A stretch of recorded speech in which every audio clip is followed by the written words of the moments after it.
Камин изразцовый, Мейсон. Ну, какие дверцы-то в них? 1879 год.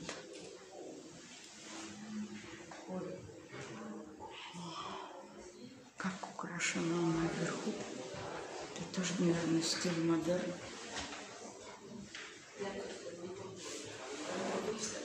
На Цветном бульваре достали, принесли.